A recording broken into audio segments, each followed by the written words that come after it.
Picture this. You're sitting in your living room, staring directly into your webcam for a really high-stakes job interview. You are nailing it. You're answering the questions perfectly, hitting every single qualification they asked for, but behind the scenes, the algorithm is already rejecting you. Why? Well, because according to its programming, your face just didn't look enthusiastic enough. Or imagine you're walking through a local department store. Hidden cameras are quietly analyzing your microexpressions to see if a product display makes you feel anxious or maybe eager to buy. Emotion AI, often called affect recognition, is absolutely no longer science fiction. It is quietly, actively being deployed in the very places you go every single day. So, have you ever been interviewed by an AI? It's a completely serious question and one you really need to ask yourself. We aren't just talking about some simple chatbots scanning your resume for keywords. We are talking about highly advanced computer vision systems. They watch your face, they track your eye movements, they analyze your typing patterns, and they even listen to the microscopic fluctuations in the tone of your voice, all to infer your deeply internal emotional state. And the reality is, they are already making massive, life-altering decisions about your career, your education, and your fundamental privacy. And the commercial scale of this surveillance? It is absolutely visceral. According to the AI Now Institute's 2019 report, the emotion detection market alone was already worth $12 billion in 2018 and was projected to explode to over $90 billion by 2024. And you have to understand, this is riding the massive wave of the broader AI and cloud computing market, an industry rocketing from $37 billion to an astronomical $136 billion. Major corporations are literally cashing in on your feelings right now, turning your most private inner states into a highly lucrative data commodity. Okay, Section 1, How Machines Read Faces, and the Science of Affective Computing. Let's dig into how this actually works. How exactly does a machine look at a raw camera feed and just decide that you are happy or angry or gritty? Well, most of these systems are built on something called the facial action coding system, which was originally developed by psychologists like Paul Ekman. So instead of broadly guessing if a face looks sad, the AI actually maps 46 distinct action units. It literally measures the exact geometric movement of your facial muscles, the tightening of your lips, the raising of an eyebrow, the slight depression of your chin. It tracks these tiny physical muscular distortions frame by frame. Companies operating in this space, like Affective, for example, take these incredibly specific muscle movements and feed them straight into proprietary machine learning algorithms. By tracking microexpressions, like an inner brow raise, a lip corner depressor, or just a subtle smile, they generate composite emotion scores. They measure things like engagement, which is tracking your overall expressiveness, or valence, which attempts to quantify if your internal experience is positive or negative. The system is quite literally turning the involuntary twitch of your eye into a hard data point used to judge you. Moving on to Section 2, High-Stakes AI Deployment, and where emotion AI is being used today. Because look, this isn't some academic experiment confined to a lab anymore. Take a look at hiring. Massive employers like Unilever and Goldman Sachs have utilized platforms like HireVue to screen job candidates through video interviews. In education, you have companies like BrainCo developing headbands that literally purport to measure a student's attention level right there in the classroom. In retail, Kairos and Amazon Recognition have offered tools to track customer emotional trends, literally detecting fear or sadness in shoppers as they walk down the aisles. And in law enforcement, software like Converus tracks eye movements to flag potential deception, while Oxygen Forensics analyzes drone footage for emotional cues.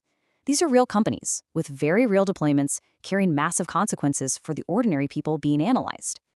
Which brings us to Section 3, the scientific validity debate. Does any of this actually work? Deploying unreliable AI with real-world consequences is profoundly dangerous. And frankly, there is a massive gap between what this industry is selling and what the actual science says. Tech vendors claim their AI can detect internal emotional states, things like your personality, your distress, or your potential for success, based on physiological measurements. But the scientific reality? It's vastly different. The AI is only detecting facial muscle movements, and those movements vary drastically based on your culture, the specific situation, and your own individual context. I mean, a scowl doesn't universally mean you're angry. Sometimes you're just concentrating really hard on a difficult question. A smile doesn't always mean you're happy. Sometimes you're just incredibly nervous during an interview. In fact, a major 2019 review published in Psychological Science in the Public Interest by Lisa Feldman Barrett and her colleagues looked at over 1,000 studies on emotion expression. Their conclusion is absolutely devastating to this industry. Quote, "It is premature to use this technology to reach conclusions about what people feel on the basis of their facial movements. It's a fundamental flaw. Ignoring context means the system is scientifically invalid for predicting who you are. The AI is simply guessing, and corporations are using those baseless guesses to gatekeep your jobs and opportunities." Section 4. Industry pivots and pushback. The case of HireVue. Let's look at what happens when these systems are challenged. Take the well-documented case of HireVue. Prior to 2019, they were one of the largest AI hiring platforms in the world, and they heavily evaluated candidates' facial muscle movements and speech intonations to assess employability. But the pushback from scientists and privacy ethicists was fierce. In 2019, the Electronic Privacy Information Center filed a formal complaint with the FTC, citing unfair and deceptive practices. Under immense pressure, HireVue conducted an audit, and finally, by early 2021, they publicly dropped facial analysis from their assessments entirely. In their own announcement, they stated visual analysis no longer significantly added value to the assessments. They ultimately conceded that natural language processing, analyzing the actual words you say, was more predictive than tracking how your face twitched. But stop and think about that for a second. Think about how many people were unfairly screened out of jobs by major corporations, including Goldman Sachs, using a completely flawed metric before this change was finally made. This is exactly why deploying unreliable AI in the real world is so dangerous. Section 5. The new legal landscape. How regulators are actually responding to this. Because really, how is it possible that companies can just extract your biometric data and judge your emotions with almost zero oversight? Well, in Europe, the EU Artificial Intelligence Act is finally taking a firm stance. Article 5 strictly bans AI that manipulates behavior or exploits vulnerabilities. It bans the untargeted scraping of facial images from the internet or CCTV cameras. And, crucially, it explicitly bans the use of AI to infer emotions in high-stakes environments like the workplace and educational institutions. European lawmakers clearly recognize that the scientific foundation here is just too shaky, and the risk to your fundamental rights is way too high. But outside the EU, the regulation is a fragmented global patchwork. Take the US context, for instance. There is currently no comprehensive federal law protecting your neural or emotional data from these systems. Instead, we have isolated state laws, like the Illinois Artificial Intelligence Video Interview Act of 2020. It requires employers to notify candidates, provide an explanation, and get consent before using AI video interviews. But let's be real, transparency is not the same thing as protection. Knowing a scientifically flawed algorithm is evaluating you doesn't magically stop the algorithm from being flawed. It just means you're aware of the surveillance. So what can you actually do about this right now? First, understand your rights.